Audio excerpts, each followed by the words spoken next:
Hay sonidos que no se aprenden, que no se enseñan en ningún lado, que simplemente están ahí desde que tienes memoria, mezclados con el olor del café de la mañana, con la voz de tu abuela, con el ruido de la calle antes de que el mundo despertara del todo. En México hubo un sonido así. No era música. No era una canción. Era un motor. Un motor pequeño, agudo, con una vibración particular que no se parecía a ningún otro motor en el mundo. Un sonido que la gente describía de muchas maneras distintas pero que todos reconocían igual de rápido. Algunos decían que sonaba como un avión de juguete acercándose desde la esquina. Otros decían que era más parecido a una licuadora vieja funcionando en segunda velocidad. Había quienes simplemente decían que sonaba a combi y con eso era suficiente porque todo el mundo sabía exactamente de qué estaban hablando. Ese sonido llegaba antes que el vehículo. Eso era lo primero que lo hacía distinto. No lo veías aparecer y luego lo identificabas. Lo escuchabas desde media cuadra y ya sabías lo que venía. Y en muchos barrios de México ese sonido organizaba la mañana. Era la señal de que había que terminar el desayuno, agarrar la mochila, salir corriendo porque la combi del colegio no esperaba. Era la señal de que el repartidor llegaba con el pedido. Era la señal de que los trabajadores que vivían en la misma colonia ya estaban en camino a la fábrica y si no salías en ese momento te quedabas a pie. La Volkswagen Combi no fue un vehículo popular en México en el sentido en que un político usa esa palabra para quedar bien. Fue popular en el sentido más honesto y más profundo del término. Fue del pueblo. No del pueblo como concepto abstracto sino del pueblo concreto, real, cotidiano. De las familias que no cabían en un sedán pero tampoco podían pagar un camión. De los pequeños empresarios que necesitaban cargar mercancías sin renunciar a llevar a sus hijos a la escuela en el mismo vehículo. De los vecinos que se organizaban para compartir el gasto de gasolina en una época en que organizarse era la única forma de llegar a fin de mes. Y sin embargo desapareció. No de golpe, no de manera dramática, sino de la forma en que desaparecen las cosas que creíamos permanentes. Poco a poco. Sin que nadie lo anunciara con claridad. Sin que hubiera un día oficial de duelo. Un día estaba en todas partes y unos años después ya no salía de fábrica nueva y los que quedaban en la calle eran los mismos de siempre, envejeciendo despacio, aguantando todavía, pero sin relevo posible. La pregunta que mucha gente se hizo entonces y que mucha gente sigue haciéndose hoy es ¿por qué? ¿Por qué desapareció algo que funcionaba? Algo que la gente quería. Algo que tenía mercado real, demanda real, usuarios reales que la seguían comprando y usando y queriendo después de 4 décadas en circulación. La respuesta oficial siempre fue la misma. Las normas de seguridad. La tecnología. El progreso. Pero esa respuesta, como casi todas las respuestas oficiales, era verdad a medias. Y la otra mitad de la verdad es la parte que vale la pena contar. Para entender por qué desapareció la combi hay que entender primero de dónde vino. Y de dónde vino es una historia que empieza no en México sino en Alemania, en una fábrica destrozada por la guerra, en un momento en que Europa entera estaba tratando de recordar cómo se vivía en tiempos de paz. El año era 1947. La Segunda Guerra Mundial había terminado 2 años antes y Alemania era un país en ruinas físicas y morales. La fábrica de Volkswagen en Wolfsburg había sobrevivido los bombardeos pero apenas. Estaba operando a capacidad mínima, produciendo el único vehículo que tenía en catálogo, el Escarabajo. Ese pequeño automóvil de forma redondeada que Adolf Hitler había encargado diseñar antes de la guerra con la promesa de que cualquier familia alemana podría tener uno. El Escarabajo era el futuro que Alemania necesitaba creer que todavía tenía. Fue en ese contexto, en esa fábrica medio destruida y medio reconstruida, donde un hombre llamado Ben Pon vio algo que nadie más había visto. Ben Pon era holandés. Era distribuidor de Volkswagen para los Países Bajos y había viajado a Wolfsburg para negociar pedidos de escarabajos. Mientras recorría las instalaciones de la planta vio un vehículo que los empleados usaban para mover piezas de un lado a otro dentro de la fábrica. Era un armatoste improvisado, sin diseño ni pretensión estética, básicamente una plataforma con ruedas y un motor pequeño. Feo como el solo. Funcional como pocos. Pero Pon no vio la fealdad. Pon vio el potencial. Vio que ese chasis, ese mismo chasis del Escarabajo que ya existía y ya funcionaba, podía soportar una carrocería completamente distinta. Una carrocería que no pensara en el conductor primero sino en la carga. Una caja rectangular, espaciosa, sin el cofre largo y voluminoso que los automóviles normales necesitaban para meter el motor adelante. El motor iría atrás, como en el escarabajo, y eso liberaría todo el espacio frontal para lo que realmente importaba: capacidad útil, espacio real, metros cúbicos aprovechables. Pon sacó su cuaderno y dibujó un boceto. No era un boceto de ingeniero. Era casi un dibujo de niño. Una caja sobre 4 ruedas, con el conductor sentado arriba y adelante, sin nada entre él y el parabrisas más que el volante. Un vehículo sin pretensiones de elegancia pero con una lógica espacial impecable. Ese boceto que hoy está enmarcado en museos del automóvil fue el origen de uno de los vehículos más importantes del siglo XX. La dirección de Volkswagen tardó en convencerse. Los ingenieros tenían dudas técnicas. Los ejecutivos tenían dudas comerciales. Pero Pon insistió y los números eventualmente hablaron por él. El 1 de marzo de 1950, 3 años después de ese boceto garabateado en Wolfsburg, salió de la línea de montaje la primera unidad oficial del Volkswagen Transporte. El Tipo 2. La versión con ventanas laterales tenía un nombre técnico en alemán que nadie usaba en la calle pero que definiría al vehículo para siempre en varios países del mundo. Se llamaba Kombinationskraftwagen. Vehículo combinado. De ahí vino combi. De combi vino combi. Y de combi vino todo lo demás. Cuando la combi llegó a México, algo ocurrió que no había ocurrido igual en ningún otro país del mundo. No fue solo una adopción comercial. Fue algo más parecido a un reconocimiento. Como cuando conoces a alguien por primera vez y tienes la sensación extraña de que ya lo conocías de antes. México y la combi se encontraron y desde el primer momento fue evidente que ese vehículo había sido diseñado, sin saberlo, para este país. No para el México de las autopistas modernas y los fraccionamientos cerrados. Para el otro México. El México de las calles empedradas y los mercados desbordados. El México de las familias grandes que no caben en ningún sedán europeo.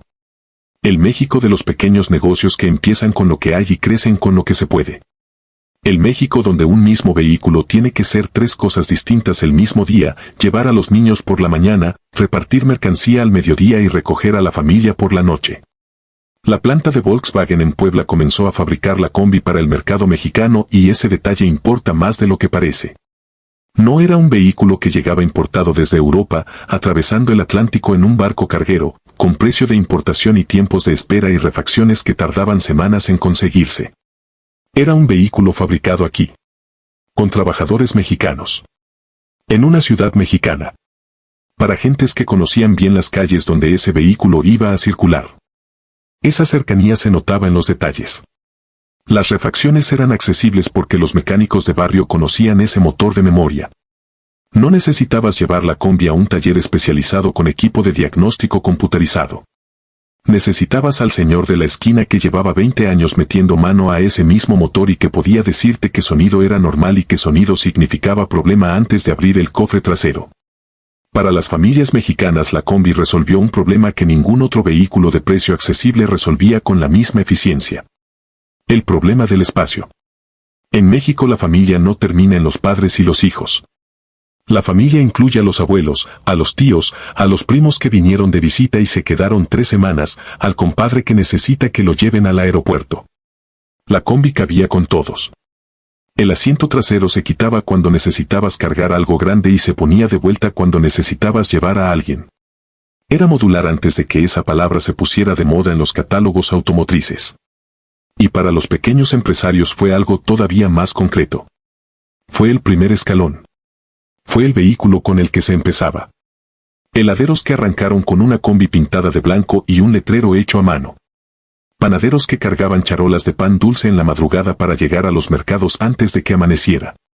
Plomeros, electricistas, carpinteros que necesitaban llevar herramienta y material y no tenían presupuesto para una camioneta de trabajo formal.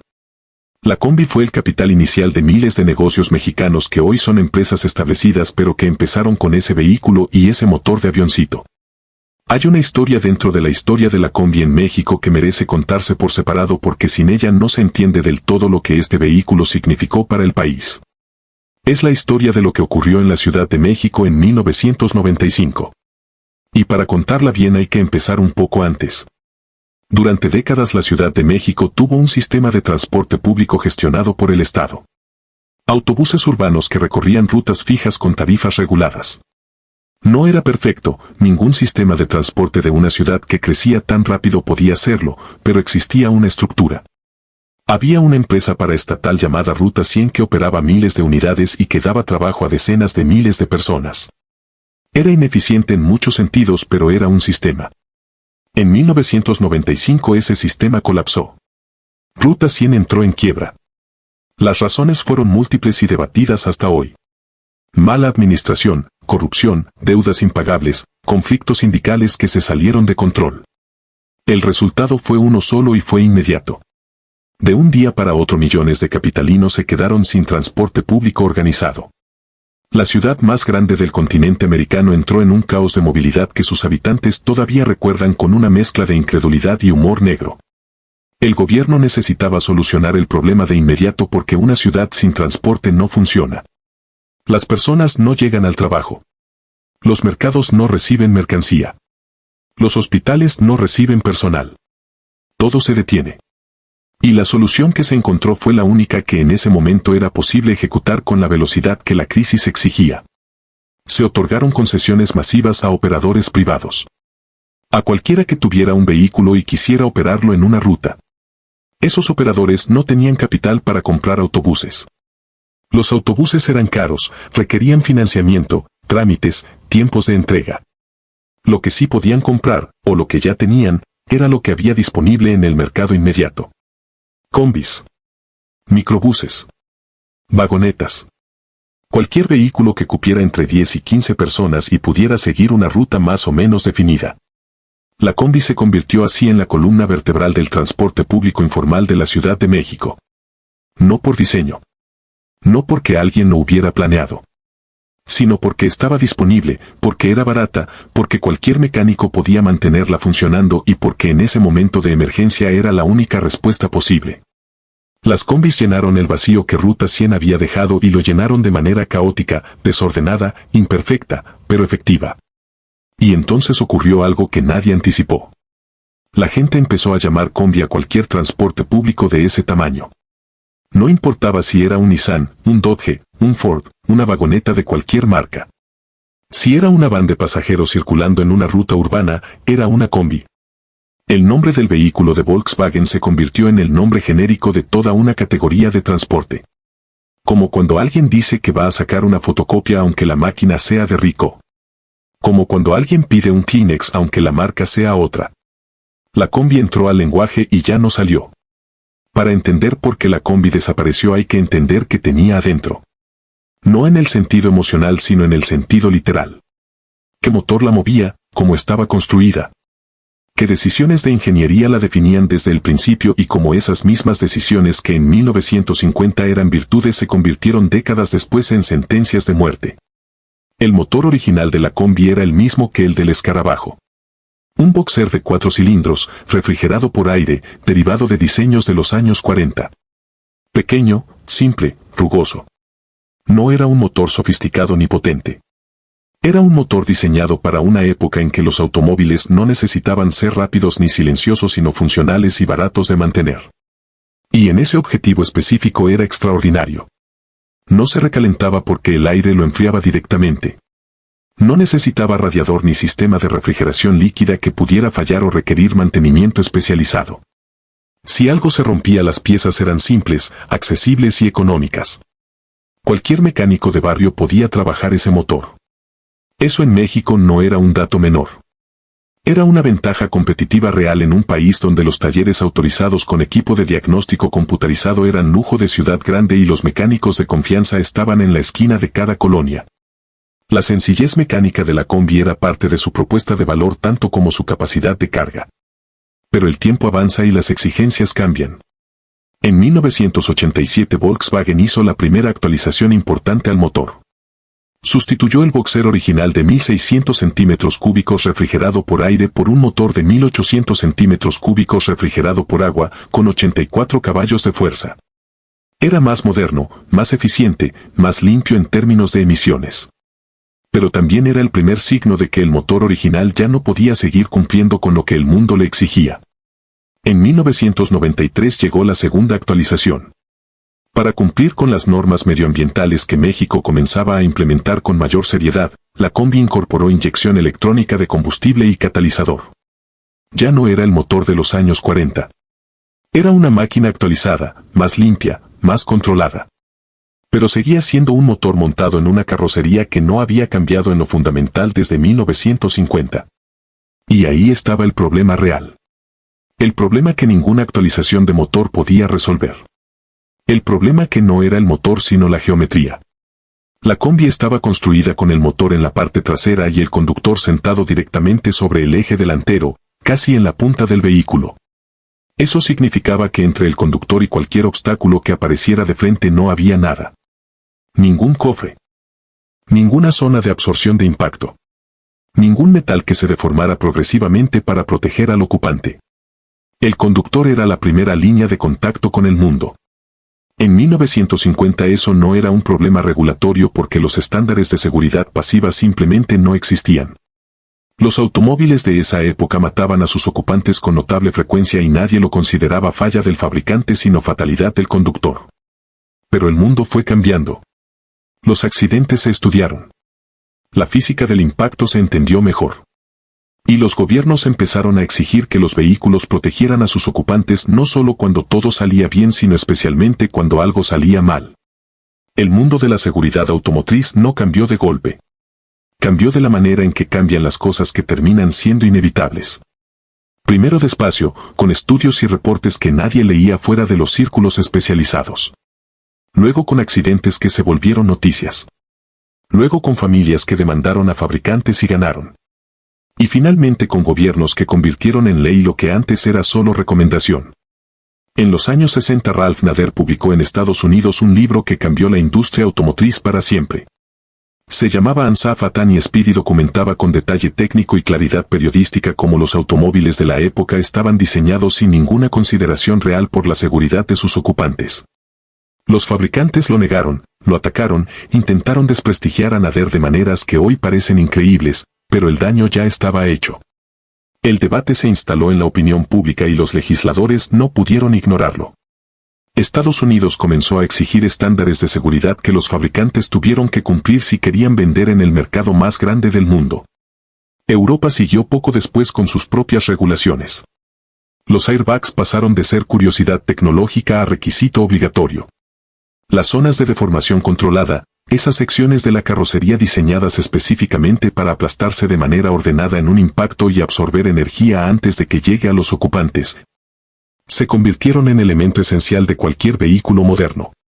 Para la combi estas exigencias no eran un desafío técnico menor. Eran una contradicción estructural.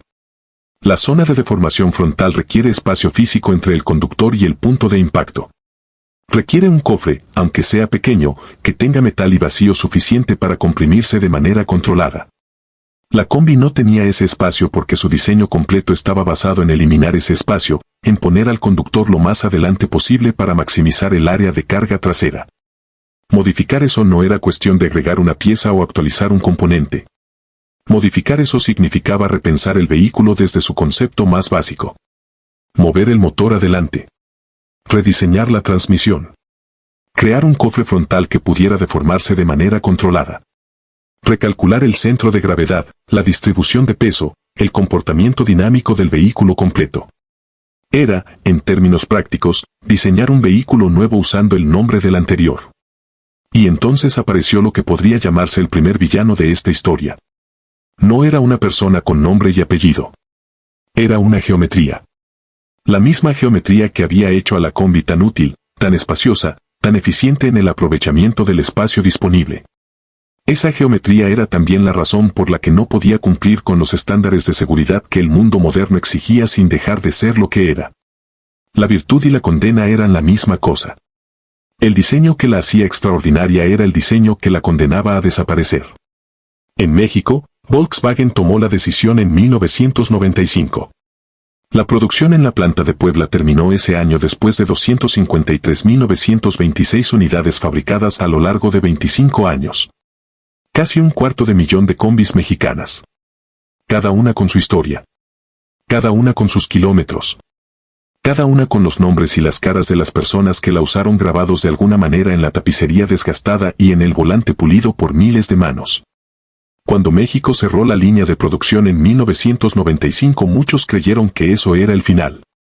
Que la historia de la combi se cerraba ahí, en Puebla, con ese último vehículo saliendo de la planta y siendo recibido quizás con cierta melancolía por los trabajadores que llevaban años construyendo ese mismo modelo. Pero la historia no terminó en México. La historia continuó a miles de kilómetros al sur, en un país donde la relación con ese vehículo era igual de profunda y donde las regulaciones todavía permitían seguir fabricándolo. Brasil. La planta de Volkswagen en Anchieta, en el estado de Sao Paulo, siguió produciendo la combi cuando México ya la había dejado atrás. Brasil tenía su propia historia con este vehículo, tan intensa y tan personal como la mexicana, aunque con sus propias particularidades. Los brasileños la llamaban combi con K, el nombre alemán original, y la usaban con la misma intensidad con que los mexicanos la habían usado durante décadas. Transporte escolar en ciudades donde el autobús no llegaba a ciertos barrios. Reparto de mercancías en mercados que funcionaban antes del amanecer. Negocios familiares que arrancaban con ese vehículo como primer activo real. Durante 18 años después de que México cerrara su producción, Brasil siguió fabricando combis. 18 años más de historia para un vehículo que técnicamente ya había sido declarado obsoleto en otra parte del mundo. 18 años que le permitieron a generaciones enteras de brasileños tener su propia relación con ese motor, esa forma, ese sonido que no se parecía a ningún otro sonido en el mundo. Pero las regulaciones brasileñas también fueron cambiando. El mundo no se detiene para esperar a ningún vehículo por querido que sea.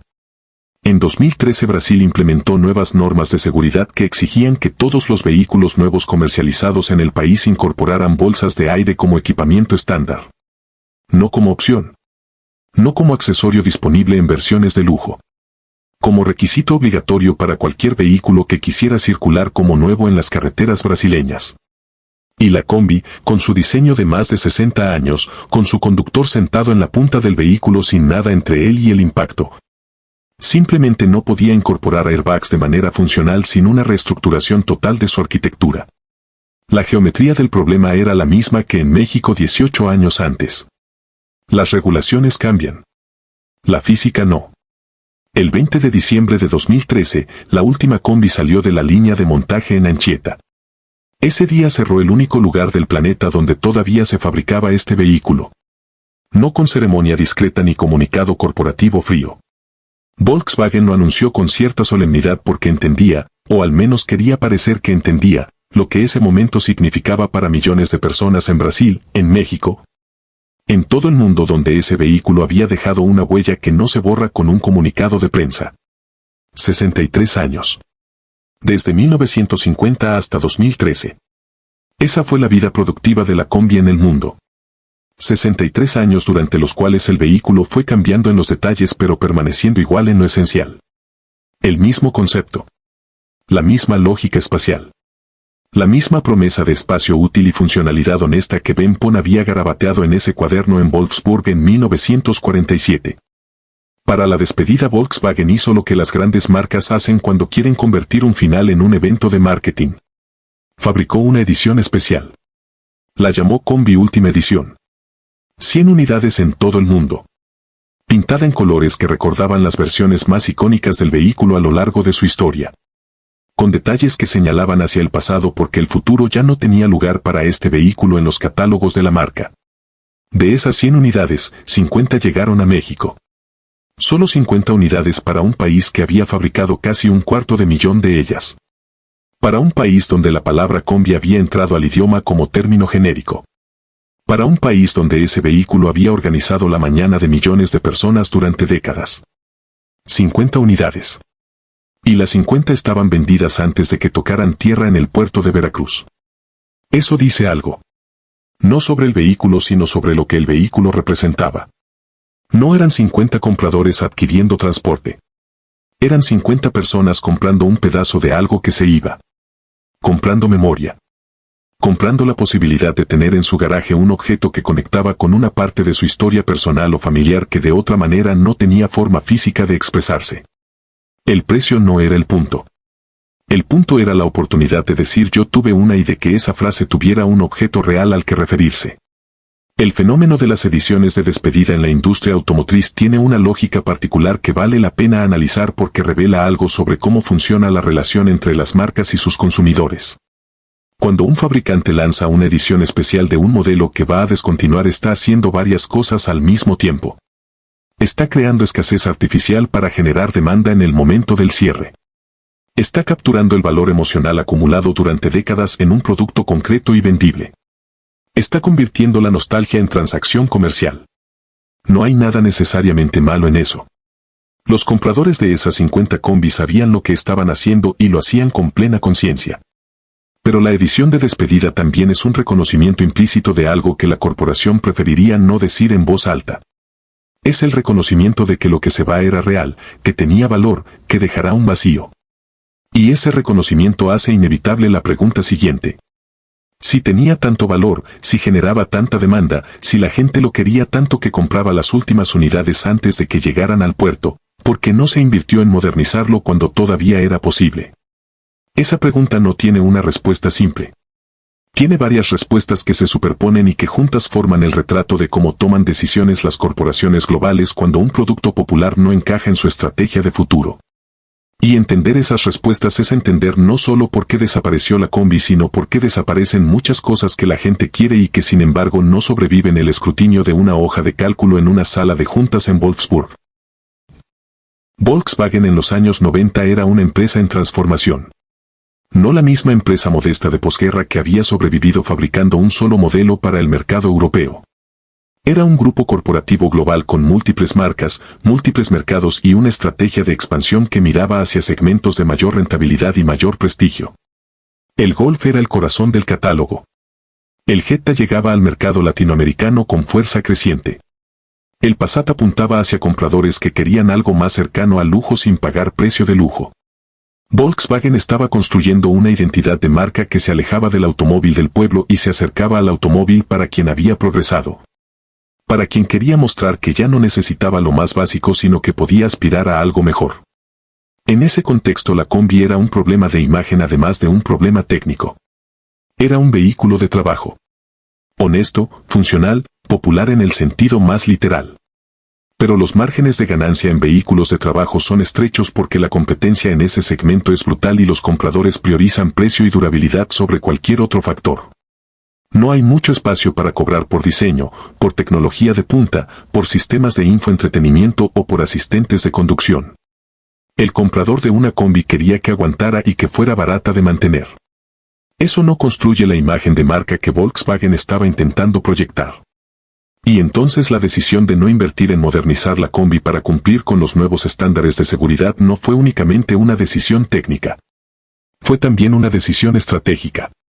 Una decisión sobre qué tipo de empresa quería ser Volkswagen en el siglo XXI y qué tipo de productos iban a contar esa historia. La combi no encajaba en esa narrativa. Las regulaciones de seguridad fueron la razón oficial y esa razón era real. El problema de la zona de deformación frontal era un problema genuino que no tenía solución fácil. Pero la razón oficial no fue la única razón. Fue la razón conveniente porque permitía presentar el cierre como algo inevitable, como algo que la empresa lamentaba pero que no podía evitar porque las normas son las normas y la seguridad es la seguridad. Y nadie puede argumentar contra la seguridad sin quedar mal. Lo que no se dijo en los comunicados de prensa era que la decisión de no modernizar el vehículo fue una elección. Que Volkswagen evaluó el costo de rediseñar la combi para cumplir con los estándares modernos y concluyó que ese costo no era rentable dado el mercado objetivo del vehículo y los márgenes que ese mercado permitía. Que la geometría del problema técnico era real pero que el problema técnico tenía solución. Solo que esa solución costaba más de lo que la empresa estaba dispuesta a pagar por un vehículo que no era parte de su futuro estratégico. Ese es el segundo villano de esta historia. No una geometría esta vez sino una decisión. Una decisión corporativa tomada en una sala de juntas en Wolfsburg por personas que nunca habían escuchado ese motor desde la esquina de su barrio mientras terminaban el desayuno. Una decisión que se tomó con números en una hoja de cálculo y que se tradujo en el silencio de una línea de montaje en Puebla donde durante 25 años se había fabricado algo que millones de personas usaban todos los días de sus vidas. Hay una manera de entender la industria automotriz que muy pocas personas fuera de esa industria conocen. Es la manera en que los fabricantes piensan en los ciclos de vida de sus productos. No en términos de cuánto tiempo puede durar un vehículo físicamente, sino en términos de cuánto tiempo puede durar un modelo como producto rentable en el catálogo de la empresa. Un vehículo tiene costos fijos enormes en su desarrollo. Investigación, diseño, ingeniería, pruebas, certificaciones, preparación de líneas de producción. Esos costos se recuperan distribuyéndolos entre todas las unidades vendidas durante la vida del modelo.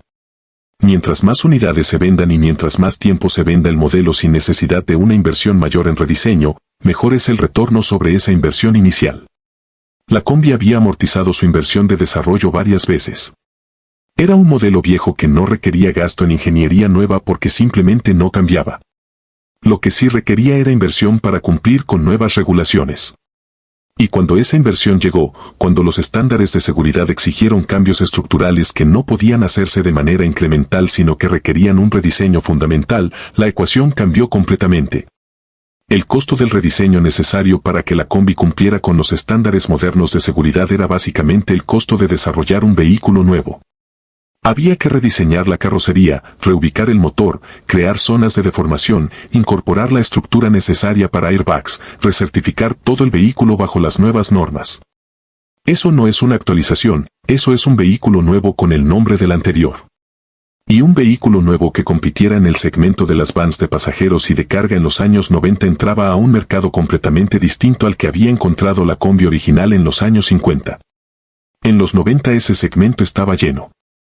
Las japonesas habían llegado con minivans que ofrecían más comodidad, más tecnología, mejor rendimiento y precios competitivos. Los fabricantes americanos tenían sus propias ofertas. Los europeos también. El nicho que la Combi había ocupado casi en solitario durante décadas se había convertido en un mercado saturado con competencia seria. Lanzar un vehículo nuevo en ese mercado, con la inversión que eso requería, con los márgenes que ese segmento permitía, no era un negocio atractivo para Volkswagen en ese momento. Especialmente cuando la empresa tenía otras prioridades más rentables y más alineadas con la dirección estratégica que había elegido. La aritmética era implacable y la Combi perdía esa aritmética sin importar lo que la gente sintiera por ella. Eso no significa que la decisión fuera correcta en el sentido amplio. Significa que fue racional en el sentido estrecho de una empresa que optimiza para rentabilidad en un horizonte de planeación determinado.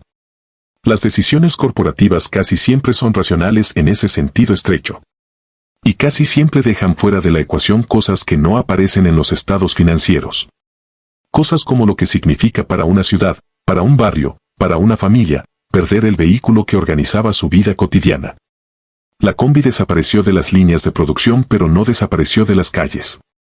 Esa distinción importa. Un vehículo que deja de fabricarse no deja de existir al día siguiente. Deja de llegar nuevo al mercado pero los que ya están siguen circulando, siguen trabajando, siguen siendo parte del paisaje cotidiano de las ciudades donde toda su vida anterior les había dado presencia. En México los años posteriores al cierre de la producción en Puebla fueron años en que las combis que seguían en la calle empezaron a convertirse en algo distinto a lo que habían sido. Dejaron de ser simplemente vehículos de trabajo para convertirse también en objetos de identidad. En señales de pertenencia. En banderas de una manera de ver el mundo que resistía la modernización forzada. Los primeros clubs de combi aparecieron de manera espontánea. No fueron creados por Volkswagen como estrategia de marketing. Fueron creados por personas que tenían una combi y que encontraron a otras personas que también tenían una combi y que descubrieron que compartir ese vehículo era compartir mucho más que una preferencia mecánica. Era compartir una visión del mundo donde la sencillez honesta valía más que la sofisticación innecesaria. Donde la funcionalidad importaba más que la apariencia. Donde un vehículo que duraba 40 años con mantenimiento básico era preferible a uno que quedaba obsoleto en 5. Las restauraciones comenzaron a aparecer. Combis que habían circulado como transporte de trabajo durante décadas y que ahora eran sometidas a procesos de restauración costosos y meticulosos. Pintura original recuperada con técnicas especializadas. Motores reconstruidos con piezas originales conseguidas en mercados de usados o en importaciones de países donde todavía había stock. Interiores tapizados de nuevo con materiales que intentaban reproducir la textura y el color de los originales. El amor por ese vehículo empezó a expresarse en pesos y horas invertidos en mantenerlo vivo. Y algo curioso ocurrió con los precios. Una combi restaurada en buenas condiciones empezó a valer más que una combi nueva habría costado si todavía se fabricara. La escasez creó valor donde antes había depreciación normal. El mercado de combis clásicas empezó a funcionar con la lógica de los objetos de colección, donde el precio no lo determina el costo de fabricación sino la combinación de rareza, estado de conservación y deseo de quienes las quieren. Ese fenómeno no es exclusivo de México. En todo el mundo donde la combi tuvo presencia significativa hay comunidades de entusiastas que mantienen vivos los vehículos que la industria declaró muertos. En Alemania, en Brasil, en Estados Unidos, en Australia, en Sudáfrica. En todos esos lugares hay personas que dedicaron tiempo y dinero a mantener funcionando un vehículo que ningún fabricante produce y que ninguna concesionaria vende nuevo. Eso dice algo sobre el tipo de vínculo que este vehículo creó con las personas que lo usaron. Volkswagen no ignoró ese fenómeno. Las corporaciones nunca ignoran los fenómenos de mercado porque los fenómenos de mercado son dinero potencial esperando ser capturado. Y el amor persistente y generalizado por la combi era un fenómeno de mercado que tenía nombre, historia y millones de personas involucradas en todo el mundo. La primera señal de que Volkswagen entendía lo que había perdido vino con el Concept One presentado en 1994, justo antes de que cerrara la producción en México. Era un estudio de diseño, un ejercicio conceptual que reimaginaba el escarabajo para el siglo XXI. El New Beetle que llegó al mercado en 1998 fue el resultado de ese ejercicio. Un automóvil moderno con guiños visuales al escarabajo original.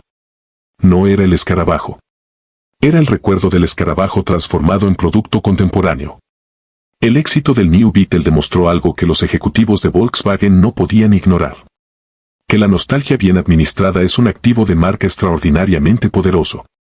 Que los consumidores no solo compran vehículos por sus características técnicas sino también por lo que esos vehículos significan, por las memorias que activan, por la identidad que permiten expresar. Y si eso funcionaba con el escarabajo, el razonamiento lógico era que podría funcionar con la combi. Los conceptos empezaron a aparecer en ferias automotrices. Diseños que tomaban la silueta reconocible de la combi y la reinterpretaban con tecnología moderna. El Microbús Concept de 2001 fue el más serio de esos intentos. Tenía la forma. Tenía el espíritu. Tenía todo lo necesario para ser el sucesor que la combi nunca tuvo. Y Volkswagen lo presentó con suficiente entusiasmo como para generar expectativas reales en millones de personas que llevaban años esperando que alguien trajera de vuelta ese vehículo en una forma que pudiera circular en el siglo XXI. Esas expectativas nunca se cumplieron. El Microbús Concept se quedó en concepto. Las razones fueron las de siempre. Costos de desarrollo, viabilidad de mercado, prioridades estratégicas. El vehículo que millones de personas estaban esperando no llegó. Y esas millones de personas esperaron más. Y siguieron esperando. Y la espera se fue convirtiendo en frustración y la frustración en una demanda de mercado que Volkswagen seguía sin satisfacer. Mientras tanto otras marcas empezaron a notar el espacio vacío. Vehículos de tamaño similar, con siluetas que guiñaban hacia la combi sin llegar a serla, aparecieron en el mercado. Ninguno capturó lo que la combi original había representado porque ninguno tenía esa historia, esa presencia cultural acumulada, ese nombre que había entrado al idioma de millones de personas. Pero ocuparon parte del mercado que Volkswagen seguía sin atender directamente. La historia tiene una vuelta final que es la más irónica de todas y que dice más sobre la industria automotriz que cualquier análisis de hojas de cálculo o estrategia corporativa. Volkswagen, la empresa que decidió no invertir en modernizar la combi cuando todavía era posible, que eligió dejar morir un vehículo que millones de personas querían porque los números no justificaban la inversión. Eventualmente creó el sucesor que nunca quiso crear. Y lo hizo gastando una cantidad de dinero que habría sido suficiente para modernizar la combi original varias veces. Se llama ID. Buzz. Es un vehículo eléctrico. Tiene la silueta de la combi. Tiene los colores de 2 tonos que hicieron icónicas a las versiones más queridas del original. Tiene el espacio interior generoso. Tiene la puerta lateral corrediza. Tiene todo lo que visualmente conecta con la combi excepto el motor de avioncito porque ese motor ya no existe y el mundo ya no lo necesita de la misma manera. Volkswagen lanzó el ID. Buzz con una campaña de marketing que apelaba directamente a la nostalgia por la combi original. Los videos mostraban imágenes del vehículo clásico. El texto hablaba de legado, de continuación de una historia, de traer de vuelta algo que el mundo había echado de menos.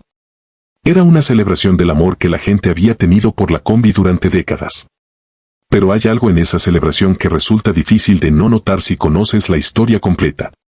Volkswagen está vendiendo el ID. Vas precisamente porque la combi dejó una huella emocional tan profunda en millones de personas que ese recuerdo tiene valor comercial 30 años después de que la empresa decidió no protegerlo. Está capitalizando un amor que no cultivó sino que heredó. Está cobrando por una nostalgia que no creó intencionalmente sino que se generó sola en las calles de México y Brasil y en todos los lugares donde esa furgoneta rectangular pasó décadas siendo parte de la vida cotidiana de la gente.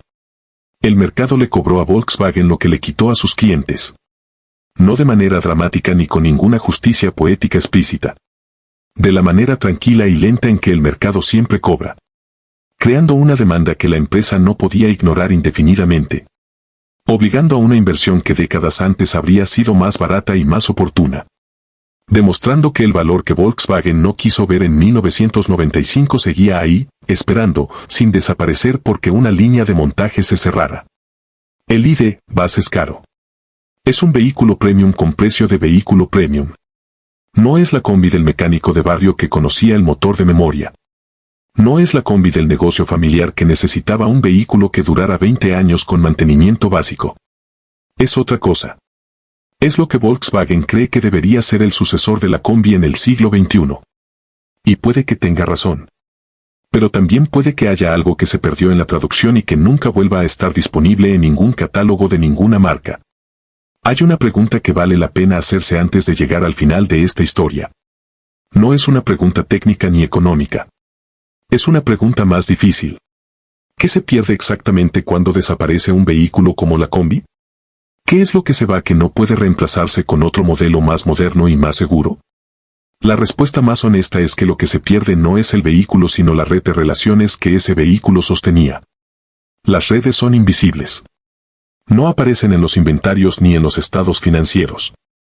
Pero son reales y cuando se rompen dejan huecos que no se llenan con el producto sustituto porque el producto sustituto no tiene la historia necesaria para tejer esas relaciones de nuevo desde cero.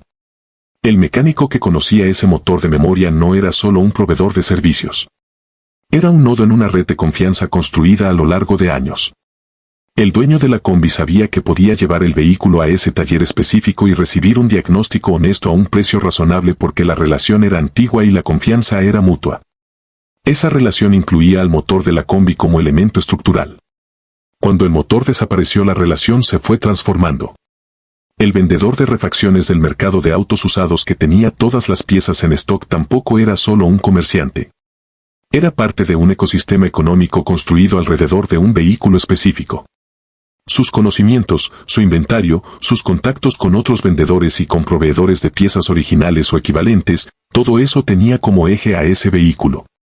Cuando el vehículo dejó de fabricarse, ese ecosistema no desapareció de golpe pero fue encogiendo, adaptándose, buscando otros ejes.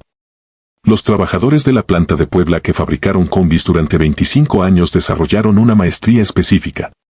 Conocían cada soldadura, cada tolerancia, cada detalle del proceso de ensamble de ese vehículo particular. Esa maestría era un capital humano real y valioso aunque no apareciera en ningún balance. Cuando la línea cerró, esa maestría empezó a perder relevancia práctica, a convertirse en memoria de algo que ya no se hacía. ¿Y las familias?